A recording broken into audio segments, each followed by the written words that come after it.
지난주에 이어서 계속 살펴보려고 하는데요. 먼저 에레미야 3장 14절을 좀 한번 먼저 읽어봅시다. 에레미야 3장 14절.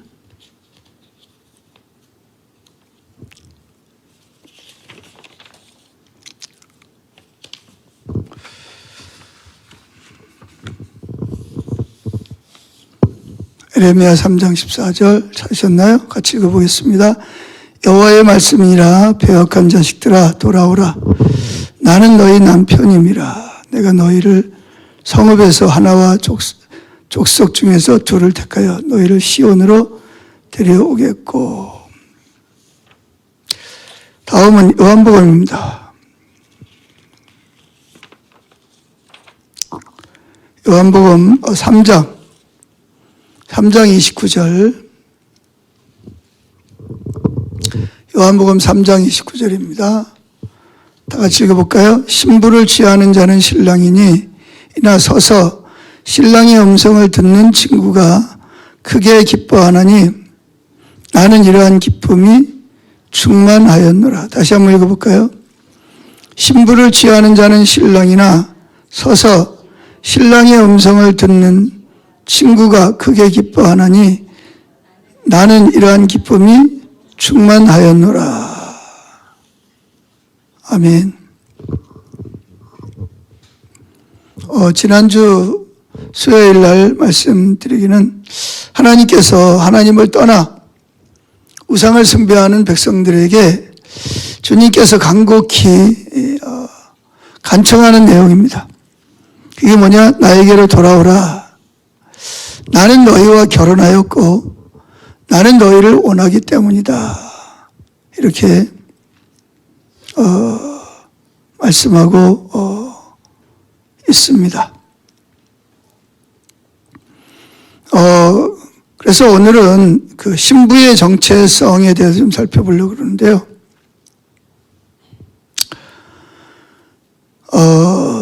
주님께서는 성경을 통해서 특별히 에레미야를 통해서 뭘 강조하죠?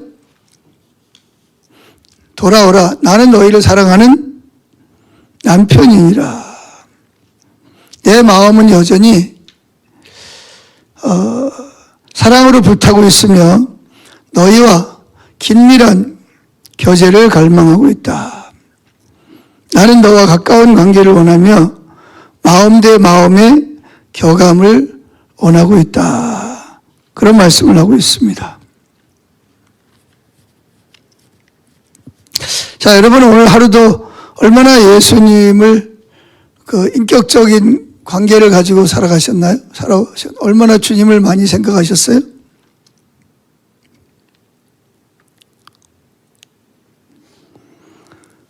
주님은 이렇게 주님에게로 돌아서서 다른 것들을 주님만큼 더 소중히 여기고 사랑하는 그러한 그 냉랭한 자들을 부르고 계시는데 그들을 부르고 계시는 그 내용이 너들 안 들어오면 너들 죽어.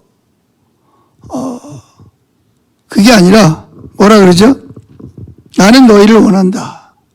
나는 너희와 결혼했기 때문에 너희를 갈망한다. 그래서 놀라운 계시를 하고 있습니다. 이 내용이야말로 우리가 이 세상에서는 경험할 수 없는 우리를 놀라게 하시는 그 하나님의 계시가 이 속에서 담겨져 있는 것을 볼 수가 있습니다. 특별히 이제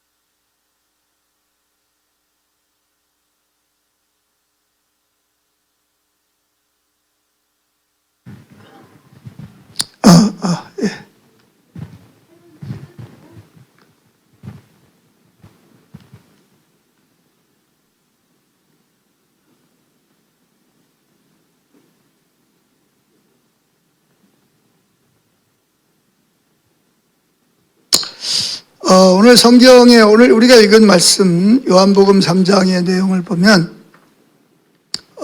이제 세례 요한이 예수님보다 6개월 먼저 이 땅에 태어났죠.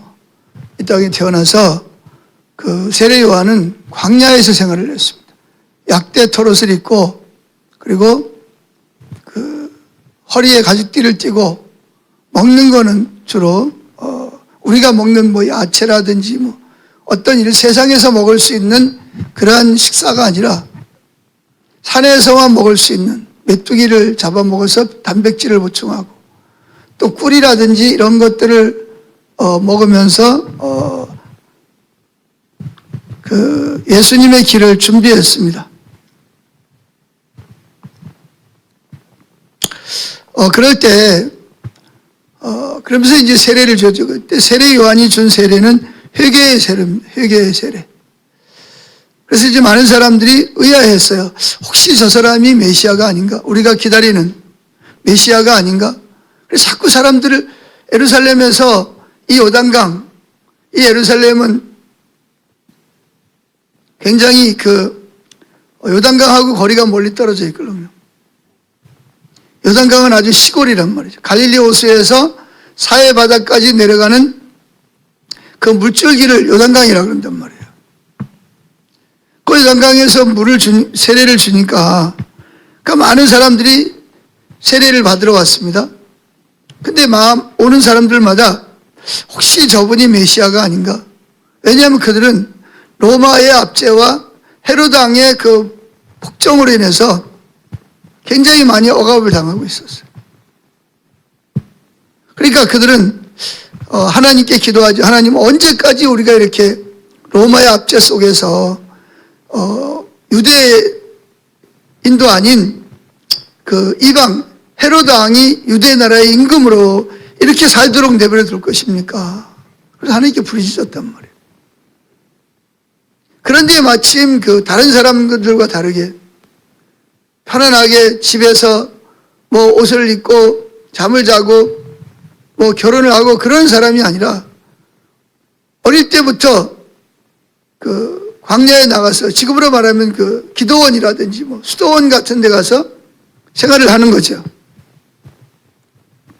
그리고 뭐 회개하라 천국이 가까웠느니라 외치니까 많은 사람들이 세례 요한에게 세례를 받으러 왔습니다. 그러다 보니까 이제 그 소문이 돌고 돌아서 어디까지 올라갔어요? 예루살렘까지 올라온 거예요. 예루살렘 수도까지 온 거죠. 쉽게 예를 들면 만약에 뭐 부산이라든지 아니면 전라도 뭐 광양이라든지 이런 데에서 일어나는 일이 이제 이 서울에 있는 그 바리새인들이라든지 사두개 제사장들 귀에 들어온 거예요. 그래서 처음에 사람들을 보냅니다. 야, 늘 가서 좀 물어봐라. 그 사람이 메시아인가? 자기 자신을 뭐라 그러는지 보고 좀 물어봐라. 그래가지고 이 쉽게 말하면 서울에 있는 그러한 그 정보기관이라든지 종교기관에서 사람들을 보내는 거예요. 보내서 자꾸 묻습니다. 당신은 누굽니까? 당신 혹시 메시아요? 궁금한 거예요. 진짜 저 사람이 메시아인가?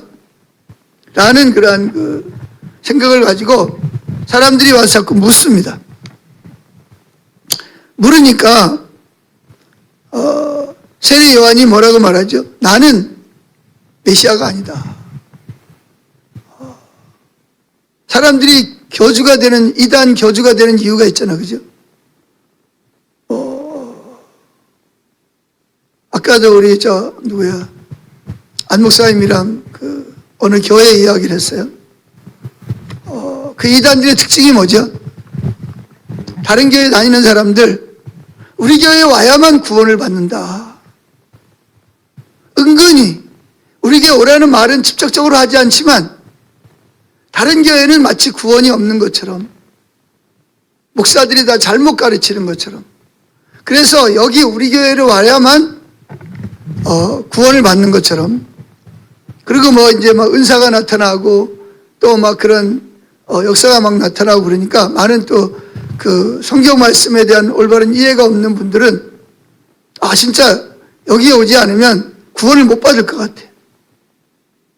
막 교리를 자기 마음대로 막 이렇게 뒤집었다 엎었다 하면서 교인들을 성경적이지 않는 말을 가지고 막 교인들을 막 미혹을 하니까 내가 구원받으려고 예수 믿는데 내가 이 교회를 와야만 구원을 받겠구나. 그래가지고 그 교회로 오는 거예요. 그리고 또 많은 사람들은 또 그분에 대해서 막 이렇게 교주처럼 떠받들고 막 신처럼 막 떠받든단 말이에요. 처음에는 이러면 안 되는데 그러다가 나중에는 뭐가 돼요? 진짜 자기가 메시아인 줄 착각을, 자기가 그리스도인 줄, 감람나무인 줄 착각을 하는 거예요. 하나님의 특별한 기름 부음 받은 사람이라는 것을 착각을 하게 되는 거예요. 그래서 이단이 되는 경우가 많습니다. 처음부터 이단이 되려고 그런 건 아니었어요. 박태선 장로 같은 경우만 하더라도 일반 장로계 장로였단 말이에요. 열심히 섬겼어요. 사업을 해가지고 헌금을 하고 열심히 전도를 하고, 그리고 산에 가서 막 삼각산에 가서 막 기도를 하고 막 그러다 보니까 불을 받고 성령의 능력이 막 임하고, 그러니까 막 뭐 남산 같은 데서 집회를 하면 저처럼 이렇게 목발 이렇게 다쳐가지고 하는 게 아니라 완전히 다리를 못 쓰는 사람들이 휠체어를 타고, 그때는 뭐 휠체어가 없으니까 뭐 리어카를 끌고 오거나 뭐 아니면 뭐 이렇게 목발을 짚고 오거나, 그런 장애인들이 오면 거기 집회를 참석하고 막 불 받아라 막 그러면 그냥 그 자리에서 앉은 베이들이 막 벌떡벌떡 일어나고 중국 응자가 막 일어나고 막 그런 역사가 실제로 일어났습니다. 6.25 전쟁 끝나고 얼마 안 돼가지고. 그러면서 막 그냥 그들이 가지고 온 헌금을 하다가 안 되니까 귀걸이, 목걸이, 반지 뭐 그냥 다 그냥 막 헌금 바구니에 막 집어넣는 거예요. 그러면서 많은 사람들이 막 그 박태선 장로를 막 이렇게 떠받들기 시작하는 거예요. 막 오면 뭐 서로 식사 대접하려고 그러고 옷 사주려고 그러고 용돈 뭐 이렇게 드리려고 그러고 막 서로 막 그냥 막 그러는 거예요. 왜? 그래야 자기가 뭔가 구원을 받을 것 같고 자기 자식들이 뭐 잘 될 것 같으니까. 그러다 보니까 처음에는 정말 순수했어요. 순수하게 정말 예수 그리스도의 복음을 전했어요. 근데 나중에는 뭐라 그래? 내가 감람나무를, 감람나무. 요한계시록에 나오는 그 감람나무가 내가. 그 박태선 장로는 처음에는 자기가 예수라는 말은 안 하고 자기가 감람나무를. 그리고 막 더 막 전국에서 막 사람들이 막 보따리 싸가지고 와가지고 막 그냥 헌금하고 뭐 금반지, 은반지 막 그냥 다 빼가지고 막 드리고 그러다 보니까 막 그냥 사람들이 막 따라다니면서 막 이렇게 막 섬기고 막 그러니까 나중에는 자기가 뭐가 됐냐? 자기가 그리스도가 되는 거예요. 그러고 싶어서 처음부터 그러고 싶었던 건 아니에요. 근데 하다 보니까 사람들이 막 이렇게 막 하다 보니까 자기도 모르게 그렇게. 저는 그래서 조영기 목사님 제가 위대하다고 생각합니다. 웬만한 사람 조영기 목사님 정도 되면요, 자기가 다 메시아가 됩니다. 근데 그래도 그분은 뭐 70만, 우리나라만 해도 70만 명, 외국에 나가면 뭐 수만 명씩 막 모여가지고 막 기적이 막 일어나고 그러잖아요. 근데 그분은 감사하게도 한 번도 자기가 뭐 감람나무라든지 자기가 무슨 뭐 자기를 믿어야 구원을, 그런 얘기 한 번도 안 했어요.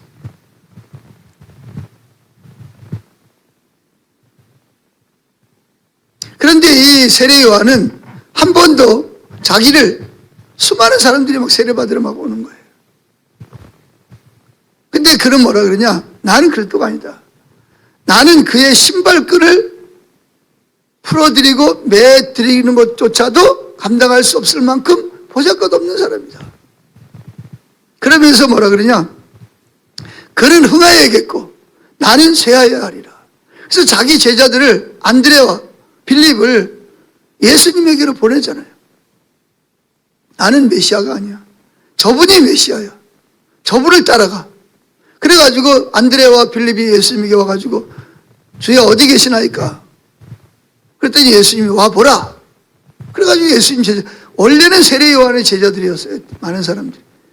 그런데 세례 요한이 자기를 그리스도가 아니라는 것을 제자들에게 계속 말하는 거예요. 그리고 심지어 예루살렘에서 내려온 사람들에게도 당신 누구요? 그러니까 나는 메시아가 아니요. 그러면서 뭐라 그러죠? 오늘 3장에 있는 이 말씀을 하는 거예요. 나는 그럼 당신 도대체 누구요?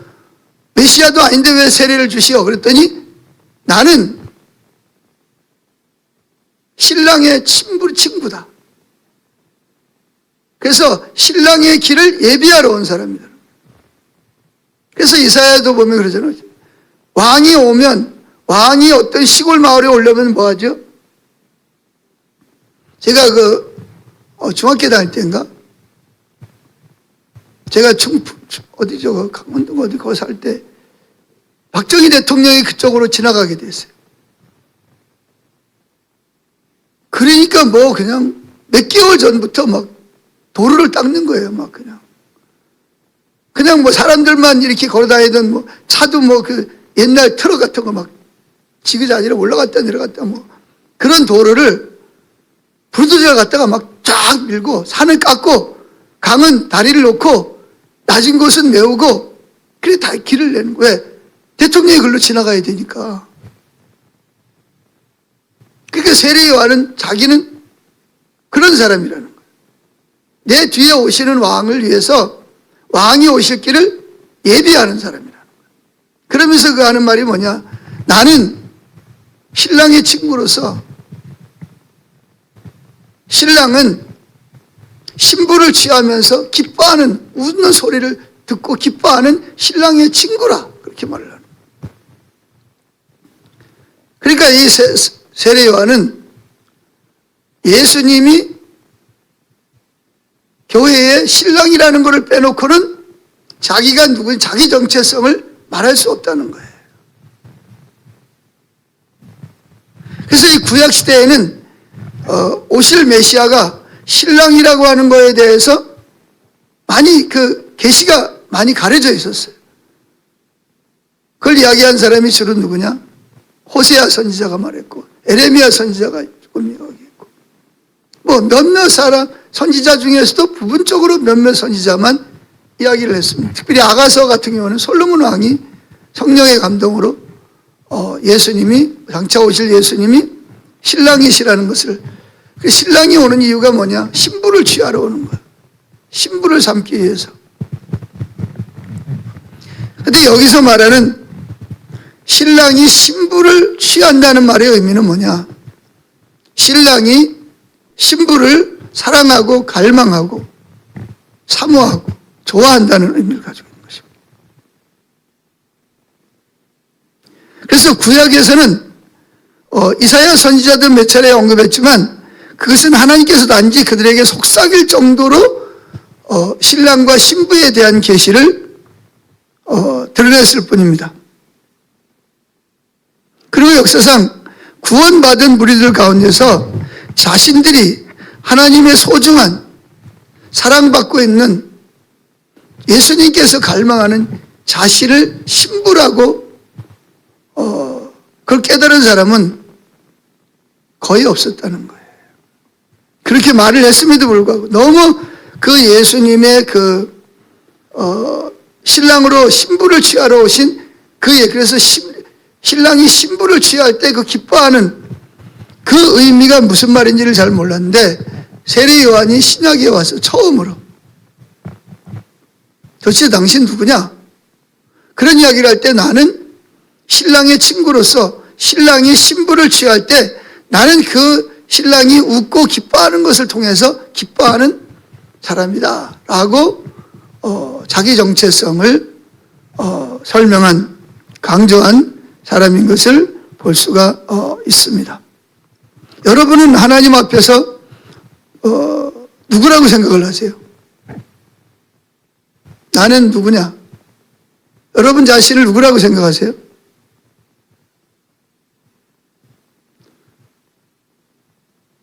그래서 역사상 구원받은 수많은 무리들 가운데서 자신이 하나님의 사랑스러운 신부라는 이 사실을 완벽하게 이해한 사람은 성경을 봐도 거의 없었어요. 그렇지만 마지막 세대 성령께서는 아주 강력하게 이것을 강조하실 것입니다.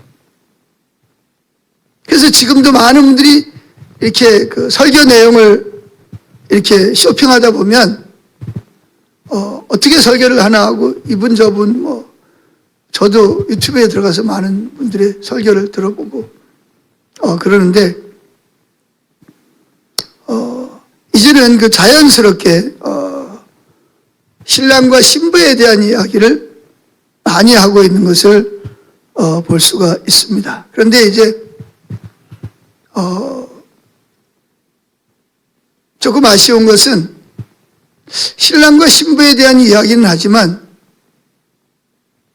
정확하게 그 의미가 무엇인지를 깨닫고 이해하고 그리고 정말 그 자기 정체성이 예수님의 신부라는 사실을 인식하고 그걸 기뻐하면서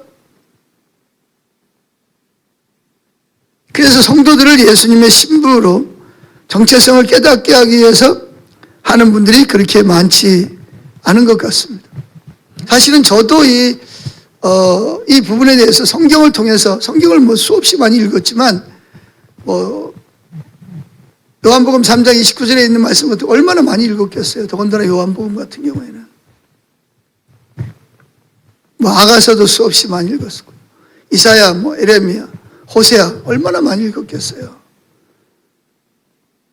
근데 그렇게 많이 읽어도 성경을 읽으면서도 내가 정말 예수님의 사랑스러운 신부로서 예수님과 나 사이에는 비밀이 없다라고 하는 그만큼 그 가까운 사이라는 것을 실제로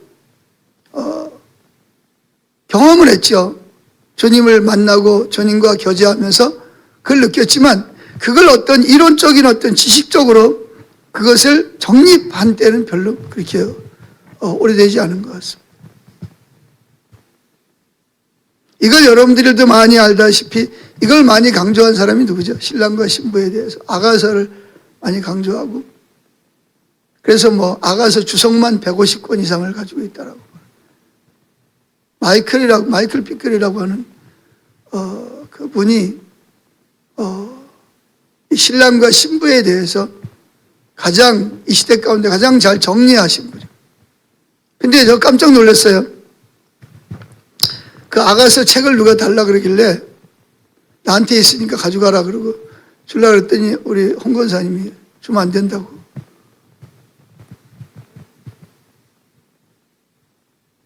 그래서 저는 책을 남을 잘 주거든요. 저도 책을 많이 얻으니까 책을 많이 줍니다. 그래서 주려고 그랬더니 저도 잘 몰랐어요. 근데 지금 그 책이 시내에서 그 서점에서 품절이 돼가지고 중고책이 한 권에 8만 원, 9만 원씩 합니다. 50만 원씩.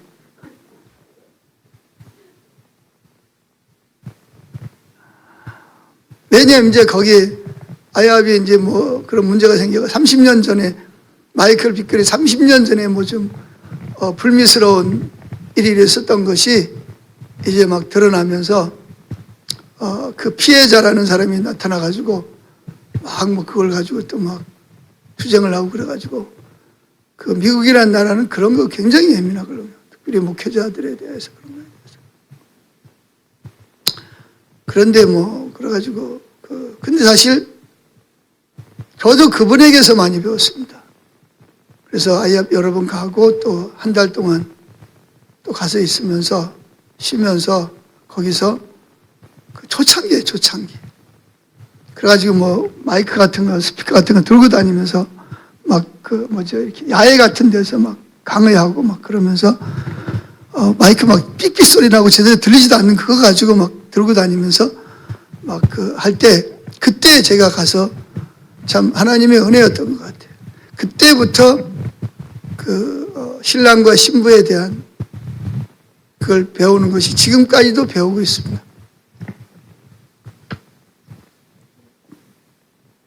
자, 중요한 것은 예수 믿고 구원받은 자신들이 하나님의 열정적으로 사모하고 갈망하고 정말 상사병 걸린 만큼 나를 좋아하는 그런 신부라는 이 놀라운 지식을 올바로 이해하는 것이 마지막 때에 성령께서도 강력하게 이것을 풀어놓고 계시는 것 같아요. 그래서 성령님께서는 주님과의 결혼에 관한 메시지를 온 교회에 그리고 온 나라에 그리스도인들의 집회에서 강조하고 계시는 것을 볼 수가 있습니다. 그래서 교회 생활, 관계, 사역, 전도 모든 것이 이전과는 분명히 다르게 보일 것입니다. 어떻게 다르게 보이죠? 전에는 그냥 말씀을 배우고 그냥 의식을 하고 그 말씀대로 살면 됐어요. 그러나 신랑과 신부의 그 관계는 그게 아니죠. 그냥 그분의 말씀을 듣고 그걸 가지고 기도하고 그걸 가지고 행하는 정도가 아니라 그분과의, 그분이 내 안에, 내가 그분 안에. 이게 요한복음에 많이 말하고 있는 거잖아요. 너희가 내 안에, 내가 너희 안에. 너희가 나를 떠나서는 아무것도 할 수 없다. 나는 스스로 아무것도 할 수 없다. 아버지가 내 안에 계시고 내가 아버지 안에서 계신다. 이거를 아주 강조하는 복음서가 요한복음 5장이잖아요. 그래서 그리고 이제 두 번째 그것을 발견하게 된 것이 어디냐면 세물교 성계에 와가지고. 세물교 성계에서 그 부분을, 주님과 친밀함에 대해서 신앙의 본질, 하나님과 친밀함, 하나님 알고 사랑하는 것, 이것이 없는 헌신, 예배, 전도, 의식들은 다 뭐예요? 이건 의미가 없는 거다. 그건 형식에 불과한 것이다. 그래가지고 그런 것들이 지금까지 우리가 신앙생활한 것이 너무나 잘못됐다는 것을 깨닫고 그때 얼마나 멀리까지 갔습니까? 전 부산, 대전, 대구 다니면서 계속 그거를 전했어요. 지금도 그 세물교 성계에는 바탕에 그게 깔려 있습니다. 그걸 자주 말하진 않지만 그거를 지금도 우리가 그 선교적 교회가 되려면 이 가치관이 깔려 있지 않으면 그냥 이론에 불과합니다. 선교적 교회도. 그래서 여러분들이 오늘 하루를 지나면서 내가 얼마나 하나님 뜻대로 살았나 안 살았나 그걸 떠나서 내가 얼마나 하나님을 정말 인격적으로 영적으로 그분을 의식하고 그분의 이름을 부르고 그분의 음성을 들으려고 그러고 그분이 내 안에서 생명으로 계셔서 그분이 정말 나의 모든 것 되시는 분으로서 내가 그렇게 사랑받는 또 내가 그분을 사랑하는 그런 관계에서 얼마나 우리가 하루 24시간 동안 얼마나 우리가 많은 시간을 들였는지를 한번 살펴보자는 거예요. 특별히 여러분 말세가 될수록 우리가 교회 생활에 있어서나 어떤 다른 사람들과의 관계나 하나님을 위한 사역이나 전도 모든 것이 이 신랑과 신부에 대한 계시를 이해하고 나면 그게 전과는 다를 수밖에 없어요. 만약에 전에하고 똑같다, 그럼 우리는 뭔가 아직 신부의 정체성이 뭔지, 예수님이 신랑이라는 말의 의미가 뭔지 아직 잘 이해를 못하고 있는 거예요. 저는 주일날 같은 경우에도 그렇습니다. 주일날 같은 경우에도 제가 예배를 성공하기 위해서 엄청 노력을 합니다, 나름대로. 제가 성공하는 예배가 뭐냐? 설교를 잘해서 사람들이 은혜 받았다. 물론 그것도 제가 좋아합니다. 몇 시간에 하나님이 임재가 감동이 있어가지고 치유를 받고 은혜 받았다 그러고 내 뒤에 예수님이 계셨다 그러고 천사들이 오르락내리락 했다 그러고 그거 좋지요. 저도 그런 거 원해요.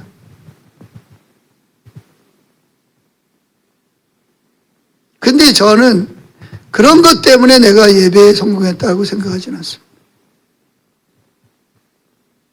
내가 얼마나 그 예배 찬양부터 시작해서 축도까지 정말 주님이 의식이 되고 내가 예수님의 신부로서 신랑 대신 그분이 성령을 통해서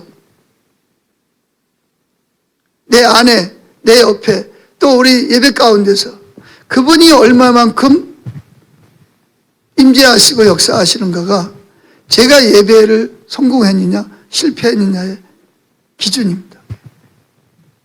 얼마나 많은 사람이 오면 좋죠. 저도 기분 좋죠. 새로운 사람이 오면 기분 좋죠. 그러나 그런 것들은 다 부차적인 것이고 가장 핵심이 뭐냐? 제가 찬양을 할 때 정말 그분이 선명하게 계시가 되고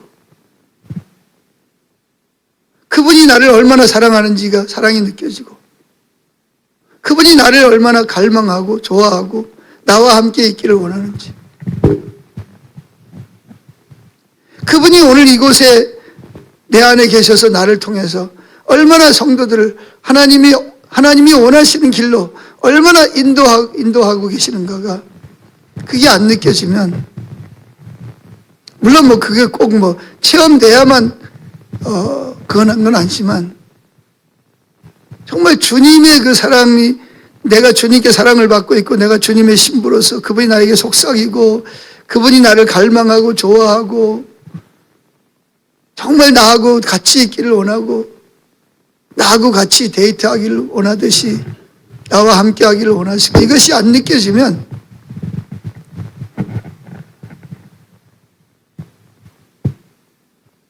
정말 막 예배를 드려도 막 한숨이 나오고 막 물론 여러분들 앞에서 인사하면서 인상은 안 쓰지만 속으로는 계속 주님께 주님 뭐가 문제입니까? 제가 뭐 하나님께 회개해야 될 부분이 있는데 회개하지 않은 부분이 있나요?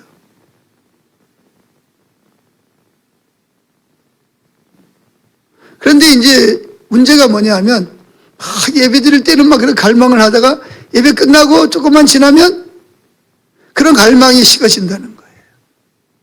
예배 때처럼 막 갈망하고 오늘도 막 여기 와서 앉았는데 막 하나님의 그 사랑이 안 느껴지고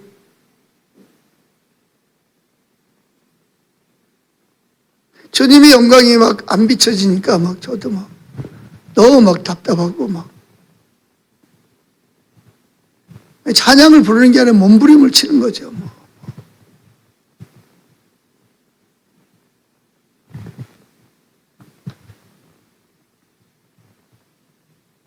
자, 그래서 신부의 정체성, 아이덴티티. 즉 하나님의 마음에 친밀하게 다가갈 수 있다는 이 특별한 지혜야말로 천상천하 하늘과 땅 아래에서 어떠한 특권이나 어떠한 신분이나 지혜를 능가하는 것입니다. 하나님이 우리에게 주신 신부의 그 지혜는 거의 상상할 수 없는 영적 특권 중의 하나입니다. 만유의 하나님께서 마음을 여시고 그의 깊은 것까지라도 신랑은 그러잖아, 그죠? 신랑은 신부랑 마음속에 깊은 것까지라도 함께 나누기를 원하신단 말이에요. 비밀이 없단 말이에요. 그래서 아모스에 보면 하나님은 선지자들에게 하나님의 뜻을 알리기 전에는 절대로 그 일을 행하지 않으시는 분이라는 거죠. 그만큼 주님은 당신의 신부된 주의 백성들에게 가까이 비밀이 없이 나누시는 것입니다. 그것은 충격, 그 이상이 아닌가요? 만약에 여러분, 트럼프 대통령이 여러분에게 비밀이 없이 무슨 일을 하기 전에 내가 이 일을 하려고 그래. 나는 이 일을 할 거야. 난 당신과 함께 하고 싶어. 그래가지고 여러분에게 막 전화해가지고 막 미주알 고주알 막 이야기를 하면서 막 이야기를 한다면 여러분은 여러분 스스로를 어떻게 생각하겠어요? 보니까 그 트럼프 대통령이 언론 모스크가 이렇게 기자들하고 기자회견 하는데 트럼프 대통령은 앉아있고 언론 모스크는 아들을 목마 태워가지고 기자들한테 답변하는 그런 내용을 합니다. 그래서 언론 머스크가 무슨 이야기를 하면 이제 또 그 트럼프 대통령이 옆에서 맞장구를 쳐주는 거죠. 맞다고. 저 사람 언론 머스크가 하는 말이 맞다고 막 이렇게 하면.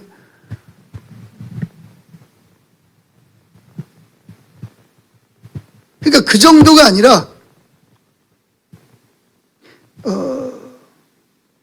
부부가 은밀한 가운데서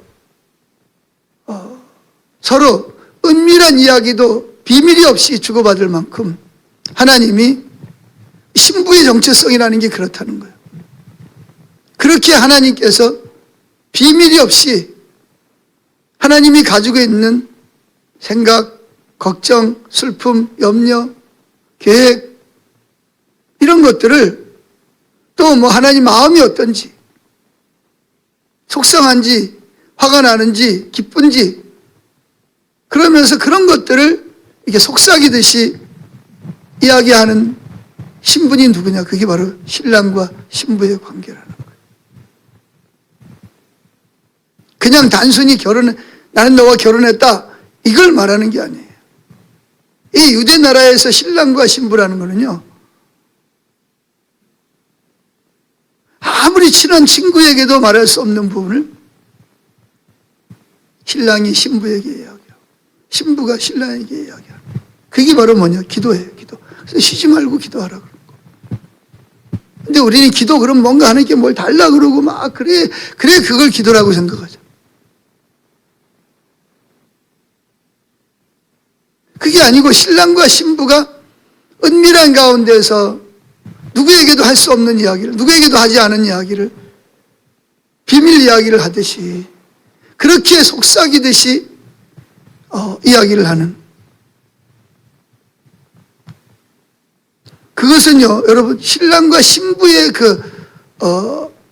정체성을 알고 나면 내가 얼마나 하나님 앞에 존귀하고 거룩하고 구별된 자인가를 인식하게 되는 거예요.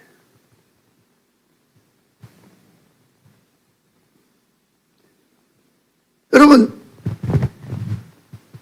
하나님이 만물을 창조할 때를 살펴보세요. 천사를 창조합니다.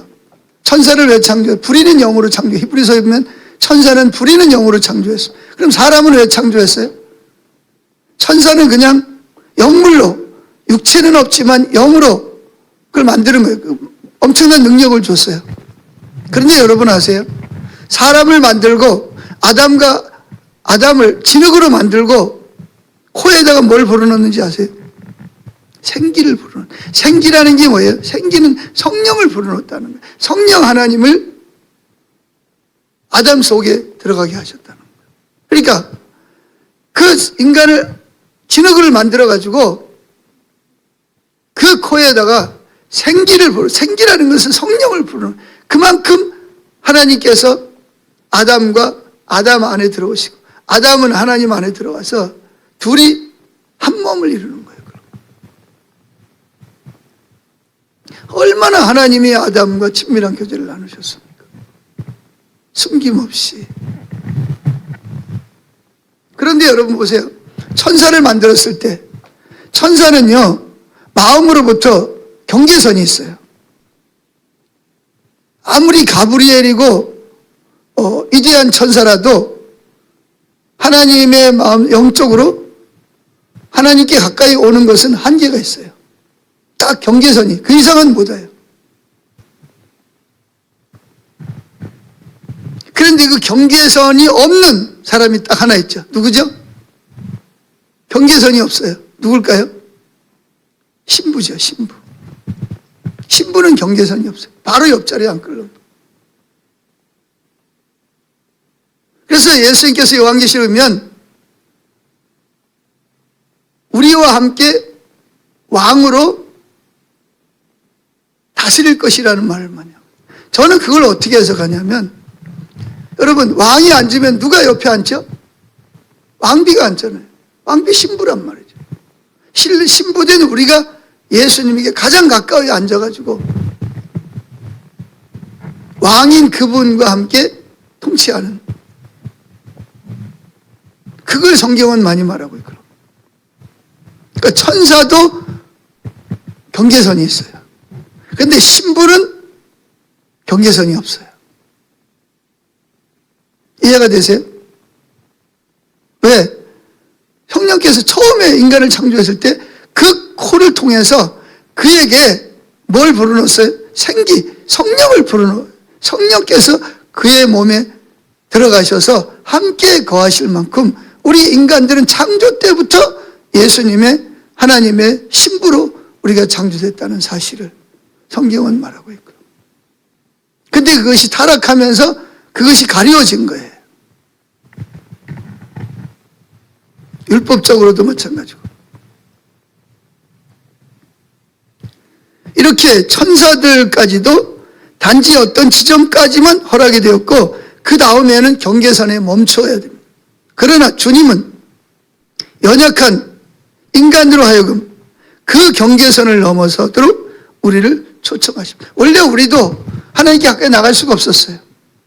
왜? 하나님과 우리 사이에 죄의 담이 딱 가로막혀 있어. 그럼 죄의 담이, 우리 하나님께 더 가까이 갈 수가 없어요.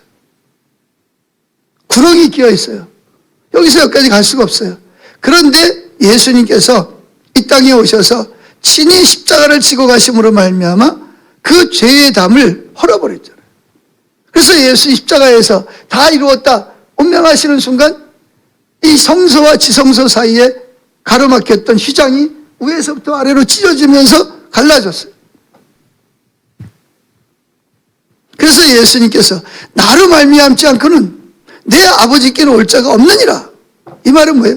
예수님을 통해서는 신부된 우리가 하나님, 신랑 되신 하나님 앞에 얼마든지 가까이 갈 수 있다는 거예요. 이게 주님이 길을 열어놓으신, 우리에게 주신 특권이고 축복입니다. 이게 복음이에요, 복음. 이게 기쁜 소식이라고요. 근데 사실 우리를 보면 우리는 뭐예요? 여전히 실수하고, 여전히 연약하고, 여전히 넘어지고 그럽니다.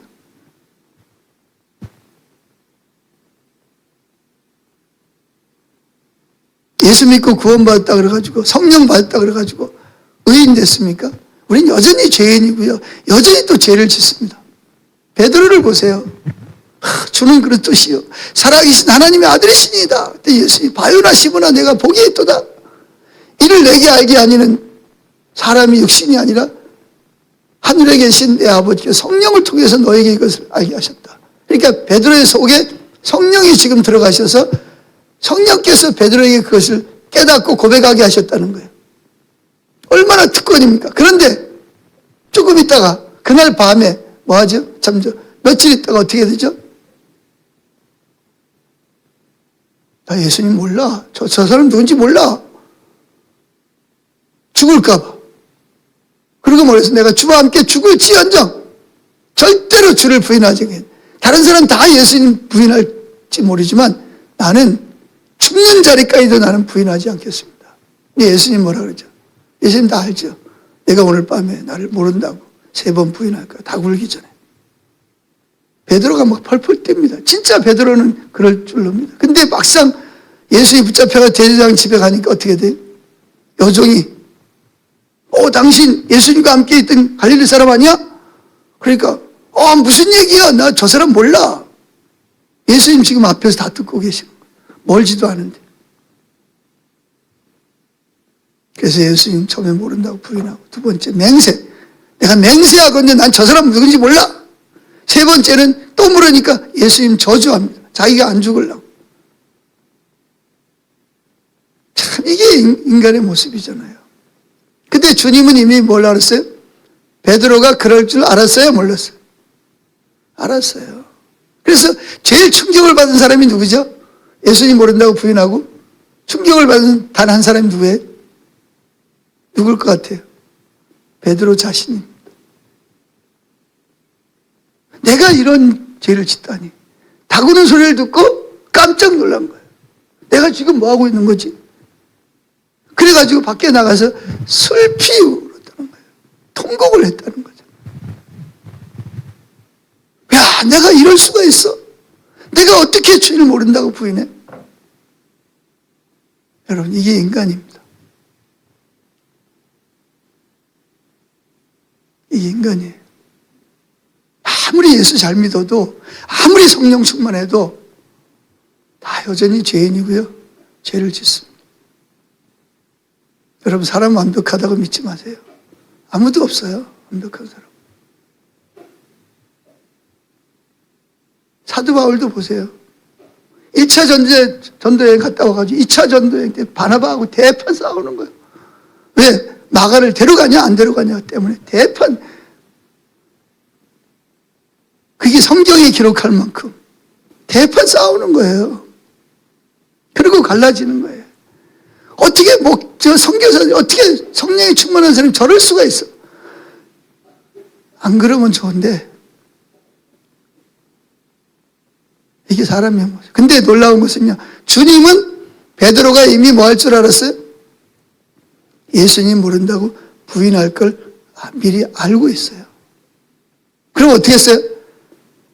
너는 나를 부인할 거야. 이게 너는 나하고, 너는 난 쓸모없는 인간이야. 너 필요 없어. 그랬나요?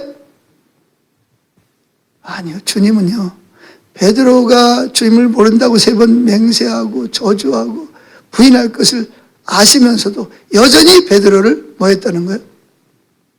사랑하셨다는 거예요. 이게 복음이에요.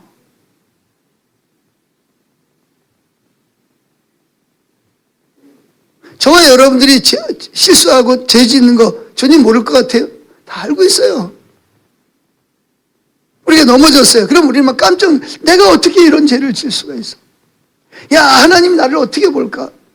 이게 신부의 정체성이 뭔지를 몰라.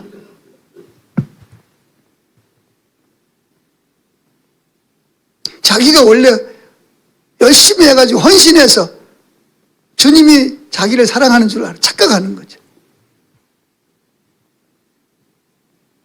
그래서 야, 주님 얼굴을 어떻게 보나? 주님 나한테 엄청 화가 났을 거야. 엄청 속상하시고 더 이상 나하고, 야, 네가 어떻게 그럴 수가 있어? 난 네가 그럴 줄 몰랐어. 관둬. 그러거나 아니면 회개하면 좋아. 내 너 지켜볼 거야. 앞으로 안 그러면 내 너랑 사랑의 관계를 나누지만 너 앞으로도 그러면 끝이야. 그럴 거라고 생각을 하는 거죠. 그러면 여러분, 저와 여러분이 여기 앉아있을 수 있는 사람 아무도 없어요. 예수님 베드로 보고 그러죠. 네가 나를 모른다고 부인할 것이다.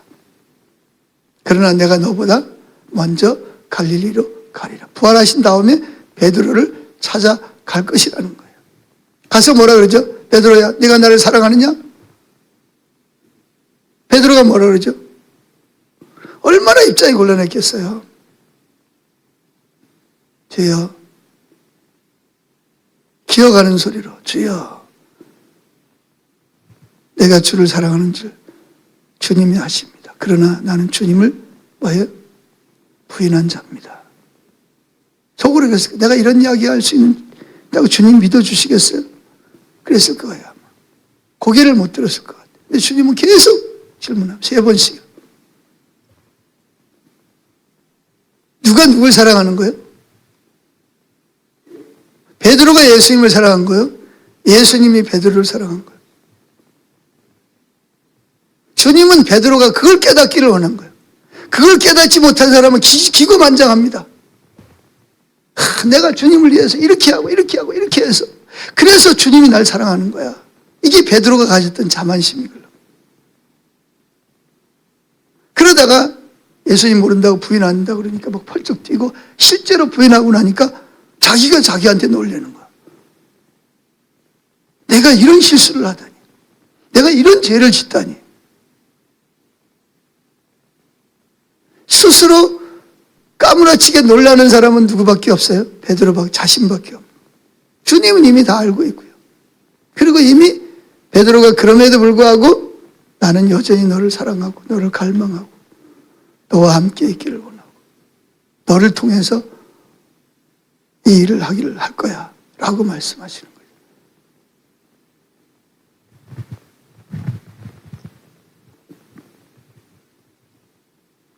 그래서 예수님이 정열적으로 나를 사랑하는 신랑이라는 사실을 인식하는 거에서부터 우리 친밀함이 시작이 되는 거예요. 이걸 모르면 베드로처럼 이런 실수를 통해서 주님이, 신랑 되신 주님이 어떤 분인지를, 그분의 마음을 알지 못하면 주님과의 친밀한 교제는 힘듭니다. 그러니까 자꾸 모르고 나가려고 그래요. 자기가 헌신하고 헌금하고 봉사하고 그거 가지고 하나님과 관계를 맺으려고 그래요. 그래 늘 피곤한 거야. 늘 뭔가 불안해. 그러나 그분이 나의 신랑으로서 내가 실수할 것도 아시고 내가 예수님 모른다고 부인할 것도 아시고 그럼에도 불구하고 나를 사랑한다고 그러고 나하고 같이 있고 싶어하고 나를 기뻐하시고 나를 사모하시고 그래서 신앙의 본질이 뭐냐? 하나님을 아는 거예요.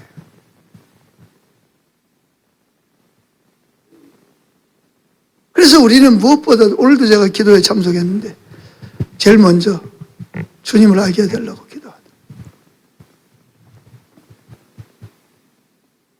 모세도 하나님의 영광을 보여달라, 하나님을 알게 해달라고 기도하고 다윗도 하나님을 아는 것이 단 한 가지 소원이라고. 사도 바울도 빌립보서 3장에서 가장 고상한 것이 뭐냐? 주님을 아는 거다.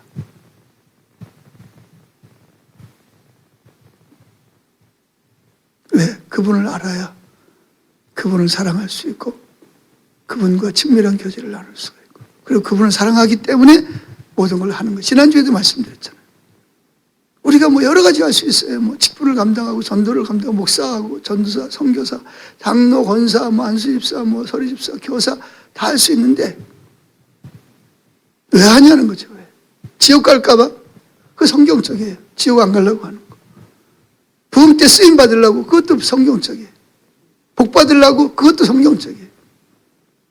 벌 받기 싫어가지고 그것도 성경적이에요. 그러나 하나님이 가장 원하시는, 기뻐하시는 사용 방법이 뭐죠? 나는 너하고 결혼하기를 원한다. 나는 너를 그렇게 사랑해. 그래서 그 사랑에 감동하고 감격해서 상사병 걸린 예배자가 되는 거예요. 그래서 주님을 사랑하기 때문에 주일날 교회 오고 헌신하고 봉사하고 헌금하고 충성하고 전도하고 그분을 기쁘게 해드리고 싶은 거예요. 왜? 그분을 너무너무 사랑하니까. 그것이 이제 주님이 마지막 때 신랑과 신부를 통해서 하나님이 이 땅에 수많은 젊은이들과 수많은 영혼들을 돌아오게 하시는 부흥회 때 사용하실 숨겨놓은 마지막 때 무기입니다.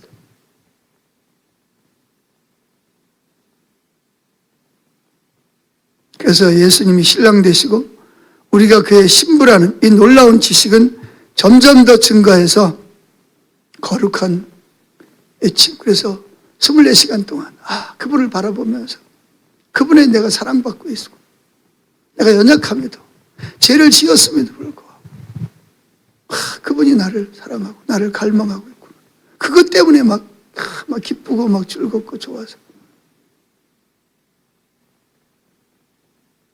내가 주님을 위해서 뭘 할까? 주님이 기뻐하시는 게 뭘까?